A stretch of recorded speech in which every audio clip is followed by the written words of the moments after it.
मैं एक बहुत ही अहम बात आज आप सब लोगों से करना चाहूँगा। खासकर वो लोग जो अपने बच्चों की परवरिश कर रहे हैं और बच्चों को कुछ बनाना चाहते हैं, तो मैं उनके सामने एक स्टोरी रखूँगा और मैं आपसे ये उम्मीद भी रखूँगा कि आप इस स्टोरी को मुकम्मल सुनेंगे और इसको आखिर तक सुनेंगे, ताकि आप इस बात को अपने अंदर कहीं पेनिट्रेट कर सकें, आप अपने माइंड में कहीं इसको उतार सकें। पीटर एनबर्ग अमेरिका का एक बहुत अमीर आदमी था और उसको घोड़े पालने का बहुत शौक था। एक दिन उसने लेकिन उनका एक प्रॉब्लम था, वो ये था कि उनके घोड़े जो थे वो डर्बी में कभी भी कामयाब नहीं होते थे। यानी जो रेस लगती है उसमें वो कामयाब नहीं होते थे। तो उसने बहुत से जो जानवरों के साइकोलॉजिस्ट होते हैं उनको बुलाया और कहा कि मेरे घोड़े जो हैं ये फर्स्ट क्यों नहीं आते। मैं इनके ऊपर हर तरह से इनकी खुराक का इंतजाम रखता हूँ, इनके गाइडर बड़े अच्छे अच्छे होते हैं, लेकिन इसके बावजूद भी ये दुनिया के अंदर ये जो डर्बी होती है उसके अंदर ये पहली पोजीशन हासिल नहीं करते। तो जो साइकोलॉजिस्ट थे उन्होंने कहा कि हम इसके ऊपर एक रिपोर्ट तैयार करते हैं। उनकी जो डजन से ज्यादा जो थे, एक दर्जन से ज्यादा जो साइकोलॉजिस्ट थे, वो बैठ गए और उन्होंने एक बोर्ड की शक्ल में उनको भी बिठा लिया अपने सामने और कहा कि आप हमें ये बताएं कि आप अपनी जिंदगी के कुछ वाकयात हमसे शेयर करें। तो उन्होंने कहा कि मैं यूरोप का रहने वाला था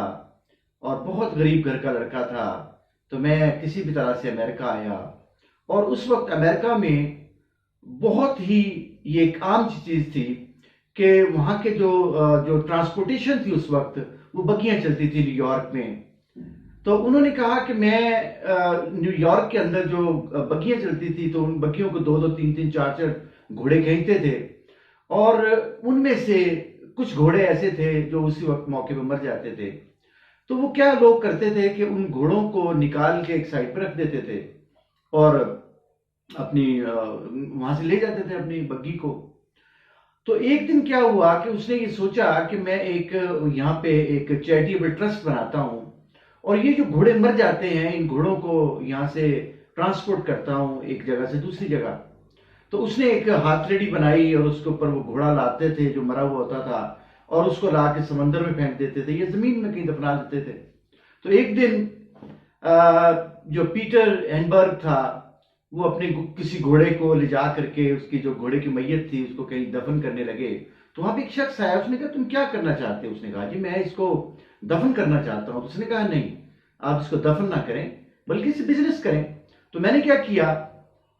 कि वो बिकने शुरू हो गए घोड़े, कि मैं वहां से उसको हथेली में डालता था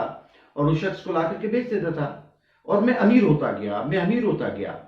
और मैं बहुत अमेरिका के अमीर तरीन लोगों में शुमार होना शुरू हो गया। अब जाहिर है कि मैंने वो काम तो छोड़ दिया,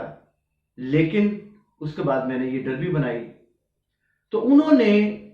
अपनी रिपोर्ट में लिखा, वो जो साइकोलॉजिस्ट थे उन्होंने रिपोर्ट में लिखा कि आज के बाद आपने इन घोड़ों से मुलाकात नहीं करनी जो डर्बी के घोड़े होते हैं, क्योंकि जो इसका पिवट पॉइंट था, जो उसका जो बेस लाइन थी, उन्होंने ये लिखी, डायग्नोज उन्होंने ये किया कि बेसिकली जब तुम घोड़ों को जाके मिलते हो, डर्बी के घोड़ों को अस्तबल में जाके मिलते हो, तो वहां पे तुम जिंदा घोड़ों को शुमार नहीं करते बल्कि उनको मुर्दा शुमार करते हो और तुम सोचते हो कि इसकी जो चमड़ी है, इसकी जो हाइट है वो कितने की बिकेगी, इसकी इसकी जो हड्डियां हैं उसका कैल्शियम कितने का बिकेगा, और जो उसकी एलाइशें हैं जो कि सुरेश बनाने के काम आती थी,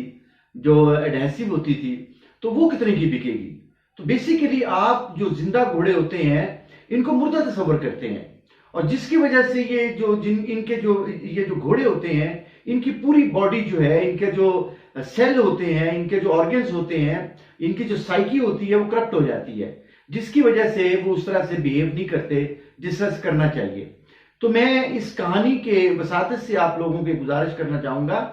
कि जब आप घर आ जाते हैं, अपने बच्चों में आ जाते हैं, तो आपने उनको मोटिवेट करना है, आपने उनको इंस्पिरेशन देनी है अपनी, बनिस्बत इसके कि आप उनको जो है वो नेगेटिव थॉट दें या उनको आप डिमोटिवेट करें या अनरिसोर्सफुल स्टेट में लेके जाएं अपनी फैमिली को पूरे का पूरा। तो मेरे ख्याल के मुताबिक जो है जिस तरह से ये आप कहानी के अंदर ये सारी चीज बयान की जा रही है, यहां तक कि एक शख्स की जो है वो जानवर उसको इतना सा उससे इंस्पायरेशन लेते हैं और उससे स्ट्रेस लेते हैं। ये कैसे हो सकता है कि इंसान जो है इंसान से स्ट्रेस ना ले? Thank you very much, so nice of you.